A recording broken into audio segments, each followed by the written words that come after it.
అన్ని దెబ్బ మీద దెబ్బలు తగులుతుంటాయి. అడ్డదిడ్డంగా బతుకుతున్న వాళ్ళకేమో ఏ నొప్పులు లేవు.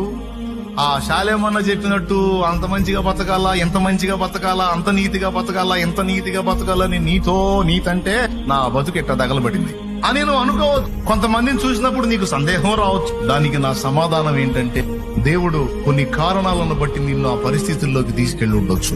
నీ మనస్తత్వములో మార్పు వచ్చిద్దా, నువ్వు అంతే ఉంటావా? అవతల వాళ్ళకి మేలు చేసి నువ్వు కీడులో పడతావు. నీకు డౌట్ వచ్చింది, ఇదేంది నేను మంచి చేసి నేను ఇబ్బందులు పడుతున్నానేంది. కొంతమంది ఏమనుకుంటారో తెలుసా, అబ్బాయి న్యాయానికి కూడలేదురా, మంచికి పోతే చెడులు ఎదురొస్తున్నాయి కాబట్టి ఇక మనం మంచిగా ఉంటే కుదరదు, మనం కూడా రివర్స్ అవ్వాల్సిందే, మనం కూడా వాళ్ళకంటే దరిద్రంగా తయారైతేనే అని. నువ్వు దరిద్రంగా మారుతావా, లేకపోతే వంచనకు గురైనా, అన్యాయాన్ని పొందినా, నీతిగా నిలబడి నష్టపోయినా నీ తత్వాన్ని మార్చుకోకుండా నువ్వు స్థిరంగా ఉంటావా అనే ఒక ఎగ్జామ్ కోసం, ఒక పరీక్ష కోసం దేవుడు నీకు కొన్ని శ్రమలను అనుమతించే అవకాశం ఉంది.